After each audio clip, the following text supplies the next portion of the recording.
নমস্কাৰ ছাত্ৰ ছাত্ৰীসকল, তোমালোক আটাইকে শিকো আহাৰ আজিৰ পাঠলৈ স্বাগতম জনাইছোঁ। আজি আমি আলোচনা কৰিম সপ্তম শ্ৰেণী গণিতৰ প্ৰথম অধ্যায় অখণ্ড সংখ্যা। আৰু এই পাঠত আজি আমি অখণ্ড সংখ্যাৰ কেইটামান বিধি বা কেইটামান নিয়মৰ বিষয়ে আলোচনা কৰিম। ছাত্ৰ ছাত্ৰীসকল, আহাচোন আমি পাঠটিলৈ আগবাঢ়োঁ। প্ৰথমে আমি জানি লম অখণ্ড সংখ্যানো কি। তোমালোকে ক্লাছ 6ত অখণ্ড সংখ্যাৰ বিষয়ে পঢ়িছিলা। অখণ্ড সংখ্যা এইখিনি সংখ্যা হয়। অখণ্ড সংখ্যা বেলেগ একো বস্তু নহয়। অখণ্ড সংখ্যাই শব্দটোতে কৈ আছে অখণ্ড সংখ্যা হ'ব এইখিনি সংখ্যা। যেনেকৈ আমি 1, 2, 3, 4 সংখ্যাবোৰ আমি জানো, ঠিক একেধৰণে অখণ্ড সংখ্যাখিনিও এক প্ৰকাৰৰ সংখ্যা হয়।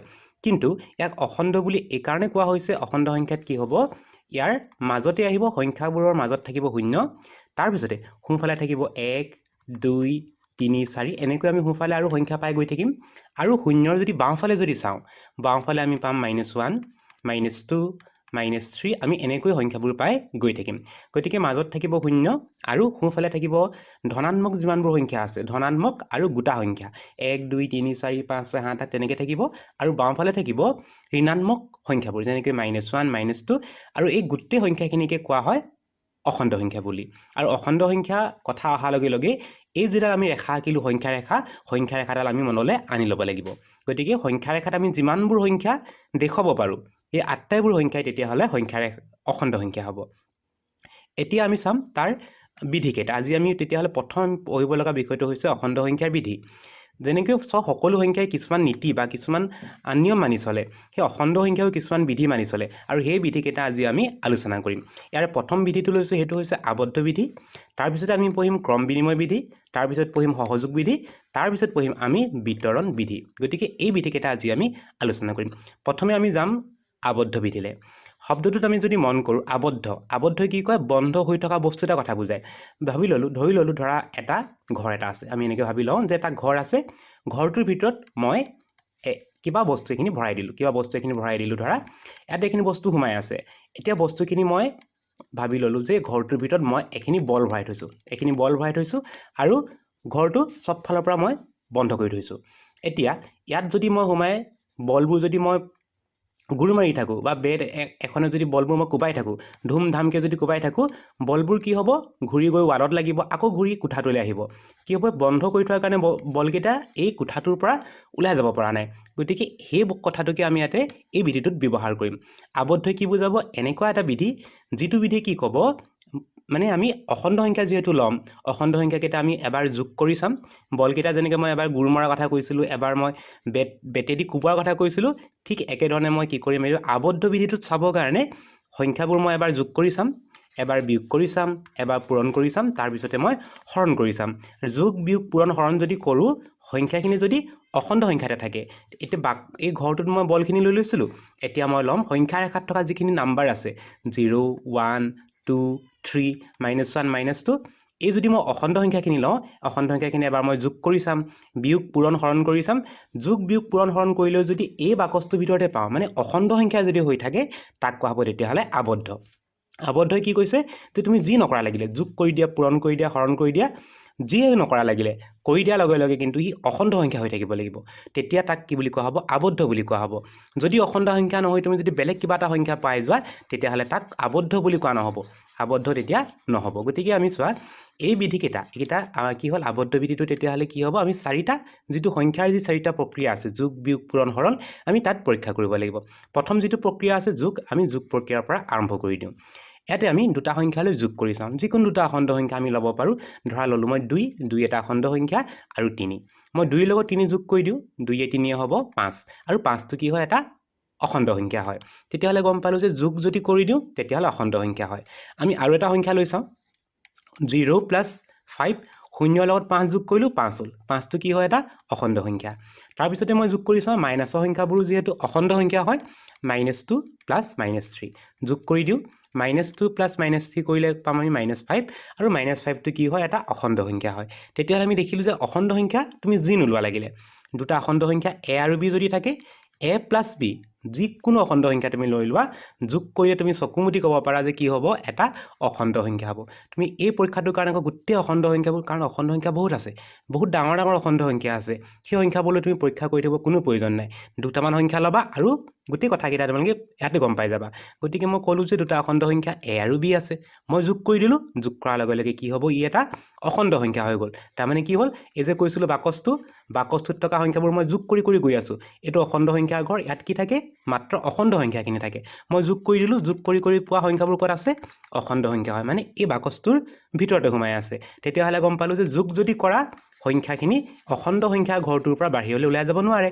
গতিকে তেতিয়াহ'লে অখণ্ড সংখ্যাখিনি কি হ'ব যোগ প্ৰক্ৰিয়া সাপেক্ষে হ'ব আবদ্ধ গতিকে আমি গম পালোঁ যোগ প্ৰক্ৰিয়াত আবদ্ধ গতিকে মই ইয়াতে ৰাইট চিন এটা দি থৈছোঁ কেলে ৰাইট চিন দিছোঁ যোগ সাপেক্ষে অখণ্ড সংখ্যাবোৰ আবদ্ধ হয় ইয়াৰ পিছৰ প্ৰক্ৰিয়াটোলৈ যাম পিছৰ প্ৰক্ৰিয়াটো হৈছে বিয়োগ আমি সকলোৱে বিয়োগ কৰিব জানো ইয়াতে বিয়োগ কৰি চাওঁ যিকোনো দুটা সংখ্যা লৈ লওঁ যিকোনো দুটা সংখ্যা মই ল'লোঁ 5 বিয়োগ 5 5ৰ পৰা 5 বিয়োগ কৰি দিওঁ 5ৰ পৰা 5 বিয়োগ কৰিলে পালোঁ 0 0টো কি সংখ্যা হয় অখণ্ড সংখ্যা হয় সাপোজ আৰু বেলেগ সংখ্যা লৈ লওঁ 5 মাইনাছ 15 5ৰ পৰা মই 15 বিয়োগ কৰি দিওঁ 5ৰ পৰা 15 বিয়োগ কৰিলে হ'ব -10 আৰু -10টো কি হয় এটা অখণ্ড সংখ্যা হয় তেতিয়াহ'লে আমি গম পাইছোঁ যে অখণ্ড সংখ্যাৰ বাকচটোৰ পৰা মই সংখ্যা লৈছোঁ বিয়োগ কৰিছোঁ আৰু বাকচটোৰ ভিতৰতে ই সোমাই আছে তাৰমানে ই কি হৈ আছে আবদ্ধ হৈ আছে ইয়াৰ পৰা ওলাব নোৱাৰে তুমি যিকোনো সংখ্যালৈ বিয়োগ কৰি দিয়া সি এই বাকচটোৰ পৰা ওলাই যাব নোৱাৰে সম্ভৱেই নহয় গতিকে আমি কি ক'ম তেতিয়াহ'লে বিয়োগ সাপেক্ষে তেতিয়াহ'লে অখণ্ড সংখ্যাবোৰ কি হ'ব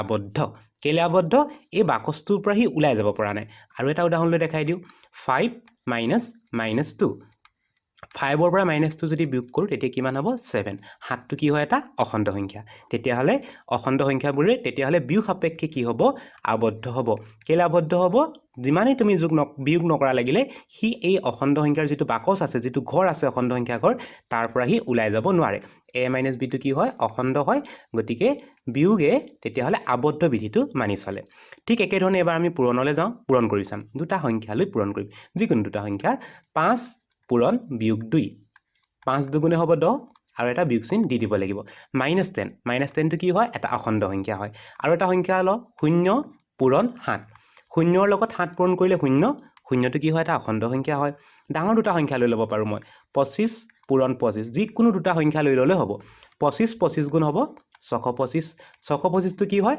এটা অখণ্ড সংখ্যা তেতিয়াহ'লে আমি গম পালোঁ যিমানেই তুমি অখণ্ড সংখ্যা পূৰণ নকৰা লাগিলে যিকোনো দুটা অখণ্ড সংখ্যা লৈ পূৰণ কৰা সেই অখণ্ড সংখ্যাটো কি হ'ব এটা অখণ্ড সংখ্যা হৈ থাকিব তাৰমানে এই বাকচটোৰ ভিতৰৰ পৰা পূৰণ কৰিলে যিকোনো দুটা সংখ্যা লোৱা যিমান ডাঙৰ সংখ্যা নোলোৱা লাগিলে পূৰণ কৰি দিয়াৰ লগে লগে কি হ'ব ই অখণ্ড সংখ্যাৰ বাকচটোৰ ভিতৰতে ই সোমাই থাকিব গতিকে পূৰণ সাপেক্ষে তেতিয়াহ'লে অখণ্ড সংখ্যাবোৰ আবদ্ধ হ'ব এবাৰ তাৰ পিছৰ প্ৰক্ৰিয়াটোলৈ যাম পূৰণটো আমাৰ হৈ গ'ল ইয়াতে পূৰণ চিনটো মই দি থওঁ তাৰ পিছৰ প্ৰক্ৰিয়াটো হৈছে হৰণ এবাৰ আমি হৰণ কৰি চাম হৰণনো আবদ্ধ হয়নে নহয় এবাৰ আমি চাম ইণ্টাৰেষ্টিং কথাটো মন কৰিবা যোগ বিয়োগ পূৰণে কি কৰিলে আবদ্ধ বিধি মানি চলিলে কিন্তু হৰণে মানি নচলে কিয় নচলে আমি পৰীক্ষা কৰি চাওঁ ধৰা 5ক মই 5এ হৰণ কৰি দিলোঁ 5ক 5এ হৰণ কৰিলে 1 পায় 1টো কি হয় এটা অখণ্ড সংখ্যা হয় মই হৰণ কৰিলোঁ 2 হৰণ কৰোঁ কাৰণ মই যিকোনো দুটা সংখ্যাৰ কথা কৈ আছোঁ ইয়াতে সৰু ডাঙৰ মই কোৱা নাই দুটা অখণ্ড সংখ্যা মন গ'লে মই সৰুটো আগত ল'ব পাৰোঁ মন গ'লে মই সৰুটো পাছতো ল'ব পাৰোঁ মই যিকোনো দুটা সংখ্যা মই লৈ লৈছোঁ মুঠতে 2ক যদি মই 10এ হৰণ কৰোঁ এতিয়া কোৱা 2টোক 10এ হৰণ কৰিব পাৰি নে নোৱাৰি কিবা এটা দশমিকত আহিব কিন্তু দশমিকত যদি আহে আমি সংখ্যা ৰেখাডাল যেতিয়া আঁকো ইয়াত কিন্তু দশমিক সংখ্যা নাহে সদায় কি আহে গোটা সংখ্যাবোৰে আমি ইয়াতে পাইছিলোঁ অলপ আগত আমি চাইছিলোঁ সংখ্যা ৰেখাত বা অখণ্ড সংখ্যা বুলি ক'লে সদায় গোটা সংখ্যাবোৰ আহিব তাতে প্লাছো আহিব পাৰে বা মাইনাছো আহিব পাৰে কিন্তু যদি আমি 2ক যেতিয়া 10এ হৰণ কৰিম তেতিয়া ই কি হ'ব এটা ভগ্নাংশ এটা ৰূপ পাবগৈ বা ই কি হ'ব এটা দশমিকলৈ গুচি যাব আৰু দশমিকলৈ যদি যায় সি কেতিয়াও এটা অখণ্ড সংখ্যা হ'ব নোৱাৰে তেতিয়াহ'লে আমি কি দেখিলোঁ যে এই বাকচটো আছিলে অখণ্ড সংখ্যাৰ ঘৰ অখণ্ড সংখ্যা আমি দুটা লৈ হৰণ কৰি দিলোঁ হৰণ কৰাৰ লগে লগে আমি যিটো আমি সংখ্যা পালোঁ যিটো উত্তৰ পালোঁ সেই সংখ্যাটো কি হ'ল এই ঘৰটোৰ ভিতৰত থকা নাই ঘৰটোৰ পৰা কি কৰিছে ওলাই আহিছে কেলৈ ওলাই আহিছে 0.2 0.2টো অখণ্ড সংখ্যা নহয় গতিকে এই অখণ্ড সংখ্যা ঘৰটোতে সোমাই থকা নাই যেনেকৈ তোমালোকৰ ঘৰত অকল তোমালোকে থাকা বেলেগ মানুহ আহিলে তোমালোকৰ আলহীয়ে হয় তোমালোকৰ ঘৰত থাকিব নিদিয়ে গতিকে কি হ'ব 0.-2 এই সংখ্যাটো অখণ্ড সংখ্যাৰ বাকচটোৰ ভিতৰত থাকিব নোৱাৰে কাৰণ ই অখণ্ড নহয় গতিকে এই বাকচটোৰ পৰা কি হ'লি ওলাই আহিলে ওলাই অহাৰ লগে লগে কি হ'ব ই আবদ্ধ হ'ব নোৱাৰে মানে আমি হৰণ প্ৰক্ৰিয়াৰে বা হৰণ কৰিলে আমি অখণ্ড সংখ্যাবোৰ বান্ধি ৰাখিব নোৱাৰোঁ সি কি কৰিব নিজৰ যিটো ঘৰ আছে তাৰ পৰা সি ওলাই গুচি যাব তেতিয়াহ'লে আমি গম পালোঁ যে হৰণ সাপেক্ষে অখণ্ড সংখ্যাবোৰ কি নহয় আবদ্ধ নহয় গতিকে ইয়াতে মই এটা পূৰণ চিন দি দিলোঁ একদম উজুকে আমি বুজি পালোঁ যে যোগ সাপেক্ষে আবদ্ধ যিকোনো দুটা সংখ্যালৈ যোগ কৰিলে অখণ্ড হৈ থাকিব বিয়োগ সাপেক্ষে আবদ্ধ কি কাৰণে হ'ব যিকোনো দুটা সংখ্যালৈ তুমি বিয়োগ কৰি দিয়া সি অখণ্ডই হৈ থাকিব পূৰণৰ সাপেক্ষে অখণ্ড পূৰণ সাপেক্ষেও কি হ'ব ই আবদ্ধ হ'ব কিন্তু হৰণ সাপেক্ষে ই আবদ্ধ হৈ নাথাকে যিটো উত্তৰ পাম সেই উত্তৰটো কি হ'ব অখণ্ড সংখ্যা নহয় বেলেগ এটা সংখ্যা হ'ব যাৰ কাৰণে উত্তৰটো কি হ'ব অখণ্ড সংখ্যাৰ ঘৰটোৰ পৰা বাহিৰলৈ আহি যাব গতিকে তাক আমি আবদ্ধ বুলি ক'ব নোৱাৰোঁ বা আবদ্ধ নহয় এবাৰ আমি যাম ইয়াৰ পিছৰ যিটো বিধি এটা বিধি হৈ গ'ল আমাৰ আবদ্ধ বিধি হৈ গ'ল নেক্সট আমি পঢ়িব লগা বিধিটো হৈছে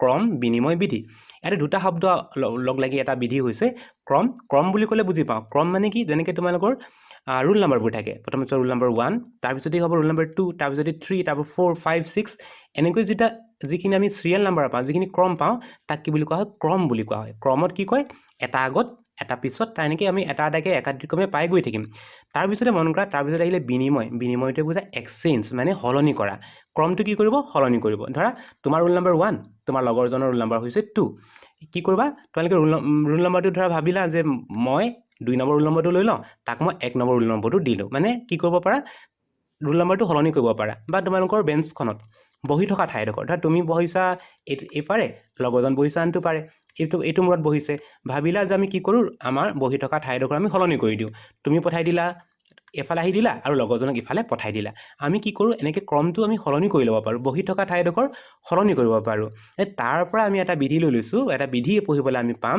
সেই বিধিটোক কোৱা হৈছে ক্ৰম বিনিময় বিধি য'ত কি হ'ব সংখ্যাবোৰে তাহাঁতক ক্ৰমটো মানে বহি থকা ঠাইডোখৰ সলনি কৰি দিব আৰু যিহেতু বিধি আমি পৰীক্ষা কৰিব লাগিব 4টা প্ৰক্ৰিয়াত এবাৰ যোগত আমি সলনি কৰি চাম এবাৰ বিয়োগত সলনি কৰিম এবাৰ পূৰণত আৰু এবাৰ হৰণত আমি সলনি কৰি চাম তো আৰম্ভ কৰোঁ প্ৰথম আহোঁ আমি যোগ প্ৰক্ৰিয়াৰ কাৰণে যোগত যদি আমি ঠাইডোখৰ সলনি কৰি দিওঁ যিকোনো দুটা সংখ্যা আমি ল'ব পাৰোঁ লৈ ল'লোঁ আমি ধৰা 20 যোগ 30 20ৰ লগত 30 যোগ কৰিলে হ'ব 50 এবাৰ আমি কি কৰিব লাগে ক্ৰমটো সলনি কৰিব লাগে সলনি কৰিলে কি হ'ব 30টো লৈ যাম আমি আগলৈ আৰু 20টো লৈ যাম মই পাছলৈ তাৰমানে ঠাইডোখৰ সলনি কৰি দিলোঁ 30টো যদি আগত থাকে আৰু 20টো যদি পাছত থাকে যোগ কৰি দিওঁ যোগ কৰিলে কি পাবা একেটা উত্তৰ আহিলে 50 তেতিয়াহ'লে আমি দেখিলোঁ যে সংখ্যা দুটা আমি আগতে লওঁ বা পাছতে লওঁ আমাৰ যিটো উত্তৰটো কিন্তু সলনি হোৱা নাই প্ৰতিবাৰে আমি একেটা উত্তৰে পাইছোঁ প্ৰথমবাৰ আমি পালোঁ 50 আৰু দ্বিতীয়বাৰো আমি উত্তৰটো পালোঁ 50 তেতিয়াহ'লে আমি দেখিলোঁ যে যোগ কৰিবৰ কাৰণে সংখ্যাকেইটা তুমি আগতেই লোৱা বা পাছতেই লোৱা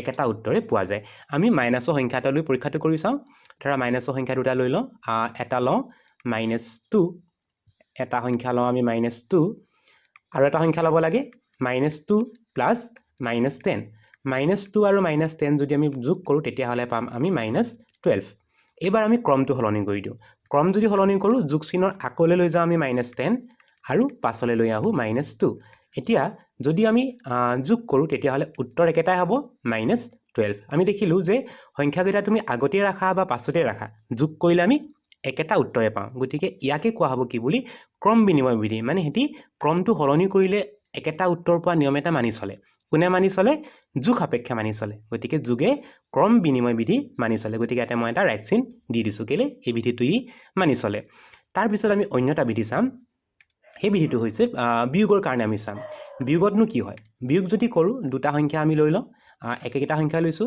এবাৰ লওঁ আমি 20 দুটা সংখ্যা লৈ লওঁ সংখ্যা দুটা 20 আৰু এবাৰ লওঁ 30 20 আৰু 30ক আমি বিয়োগ কৰোঁ 20ৰ পৰা যদি 30টো বিয়োগ কৰোঁ তেতিয়া হ'ব -10 ডাঙৰ সংখ্যাটোৰ লগত বিয়োগ আছে গতিকে বিয়োগ 10 পালোঁ এবাৰ আমি 30টো আগলৈ পঠাই দিওঁ আৰু 20টো পাছলৈ পঠাই দিওঁ এতিয়া 30ৰ পৰা 20টো বিয়োগ কৰিলে কি হ'ব 10 হ'ব এতিয়া দেখিলোঁ যে উত্তৰ দুটা একে নহয় এবাৰ আমি পাই গ'লোঁ -10 এবাৰ পালোঁ আমি +10 উত্তৰ একেটা আহিছেনে একেটা অহা নাই আৰু একেটা যদি অহা নাই তেতিয়াহ'লে আমি গম পালোঁ যে বিয়োগে কি নকৰে এই ক্ৰম বিনিময় বিধিটো মানি নচলে ক্ৰম বিনিময় বিধি কি হ'ব মানে সংখ্যাকেইটা তুমি আগা পিছা কৰি দিয়া উত্তৰ কিন্তু তুমি একেটাই পাব লাগিব যেনেকৈ মই অলপ আগত কৈছিলোঁ তোমালোকৰ তুমি আৰু লগৰজনে বহা ঠাইটো যদি সলনি কৰা ধৰা তোমালোকে প্ৰথম বেঞ্চতে বহি আছা সোঁফালৰ মানুহজন বাওঁফালে আৰু বাওঁফালৰ মানুহজন সোঁফালে গুচি গ'লা তেতিয়া কি হ'ব প্ৰথম বেঞ্চত বহি থকা মানুহকেইটা একেকেইটাই থাকিলা, অকল তোমালোকে কি কৰিছা ঠাইডোখৰে সলনি কৰিছিলা, কিন্তু প্ৰথম বেঞ্চত বহা মানুহকেইজন একেই আছিলা। গতিকে প্ৰথম বেঞ্চত দুজন আছিলা, দুজনে আছা, অকল ঠাইডোখৰ সলনি কৰিছা। গতিকে তোমালোকেতো ক্ৰমটো সলনি হৈ গ'ল, কিন্তু বিয়োগত আকৌ কি হ'ল, মানুহ ঠাইডোখৰ যদি সলনি কৰা হয়, আগৰটো যদি পাছলৈ আৰু পাছৰটো যদি আগলৈ লৈ যোৱা হয়, আমি বেলেগ কিবা এটা উত্তৰ পাই যামগৈ। গতিকে এইটো কি হ'ব, বিয়োগে ক্ৰম বিনিময় বিধিটো মানি নচলে। গতিকে মই এটা পূৰণ চিন ইয়াতে দি দিলোঁ।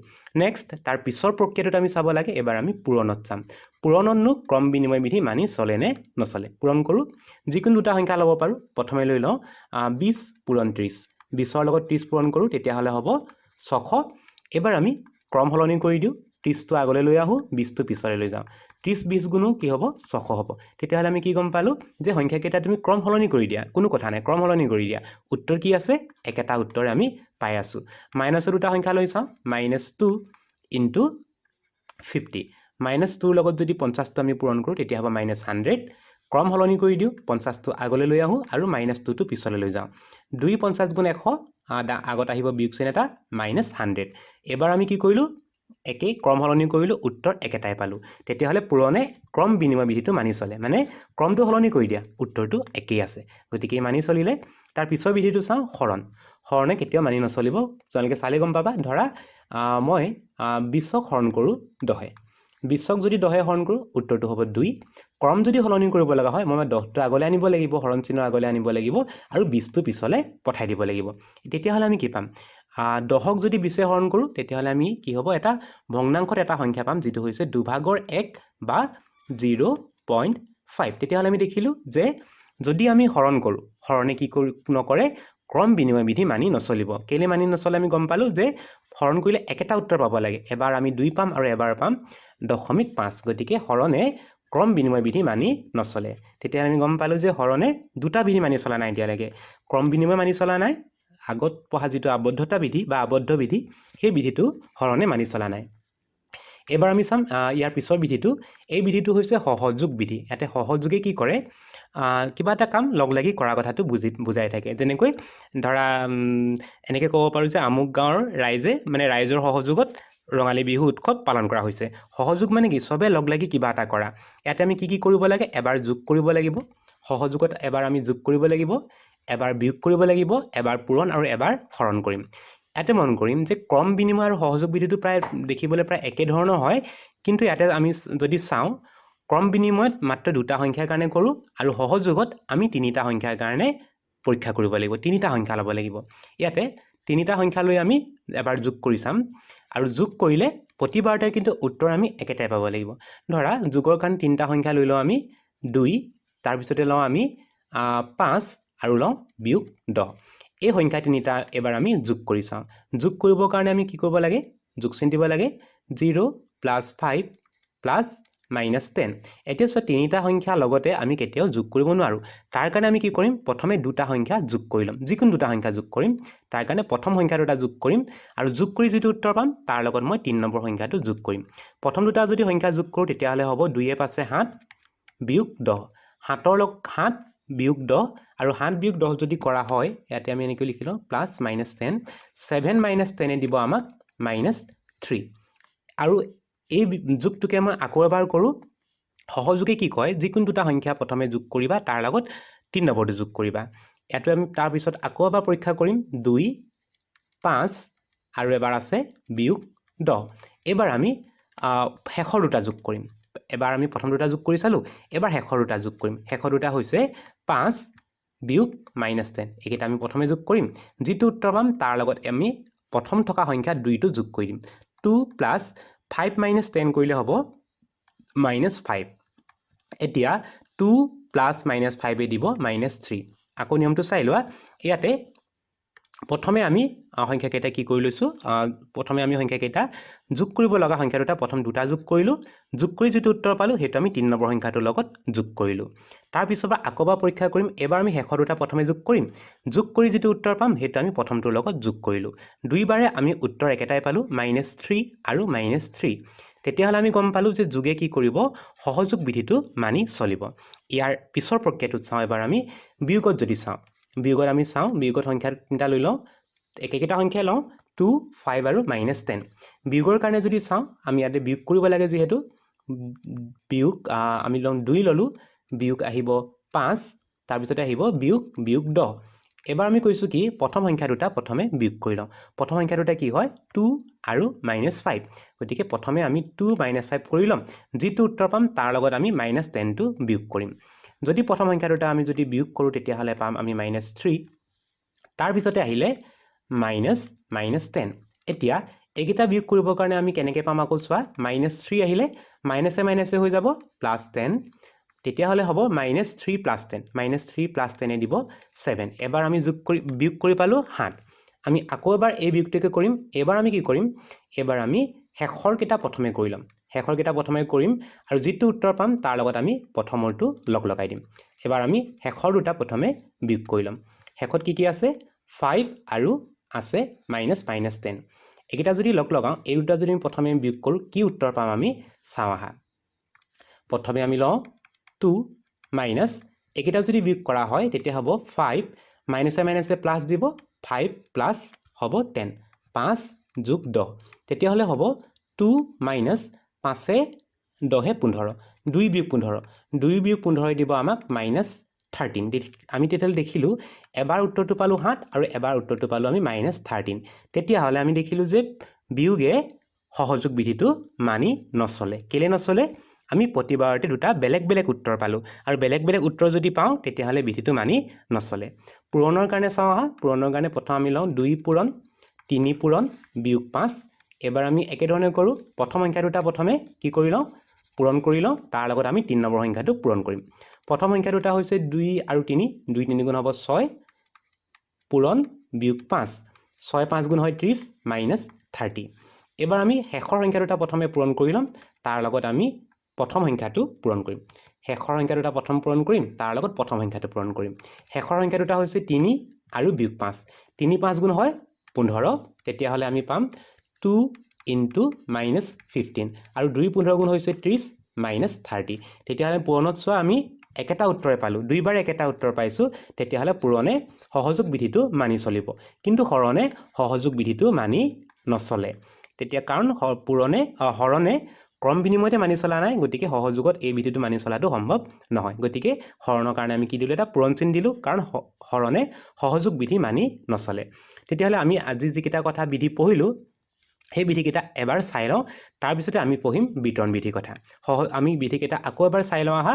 প্ৰথম পঢ়িছিলোঁ আমি আবদ্ধ বিধি। আবদ্ধ বিধিত আমি পাইছিলোঁ যে যোগ বিয়োগ আৰু পূৰণে আবদ্ধ বিধি মানি চলে, মানে যিকোনো দুটা সংখ্যালৈ যোগ কৰা বিয়োগ কৰা পূৰণ কৰা সি অখণ্ড সংখ্যা হৈ থাকিব। কিন্তু হৰণ যদি কৰা হৰণ সাপেক্ষে কেতিয়াও আবদ্ধ নহয়। তাৰপিছতে পঢ়িছিলোঁ আমি ক্ৰম বিনিময় বিধি।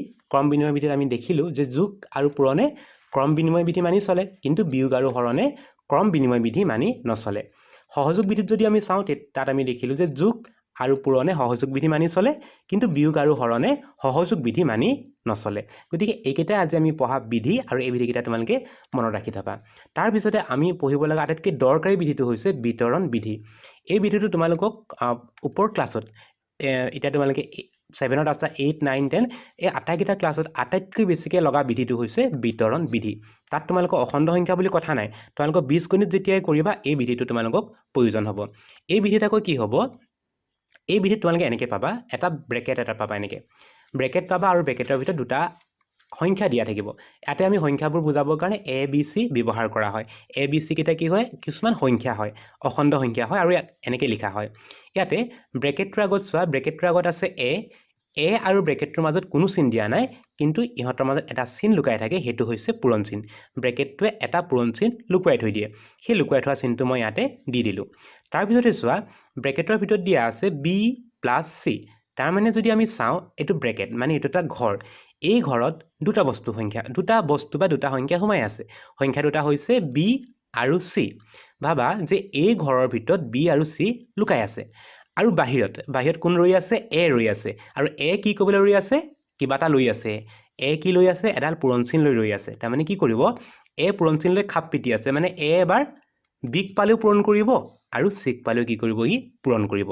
গতিকে ব্ৰেকেটটো যদি মই আঁতৰাই দিওঁ, ব্ৰেকেটটো আঁতৰাই দিলে কি হ'ব, B আৰু Cটো ঘৰটোৰ পৰা ওলাই যাব, আৰু ওলাই যোৱাৰ লগে লগে A কি কৰিব, প্ৰথমে বিক পূৰণ কৰিব, তাৰপিছতে কাক পূৰণ কৰিব, চিক পূৰণ কৰিব।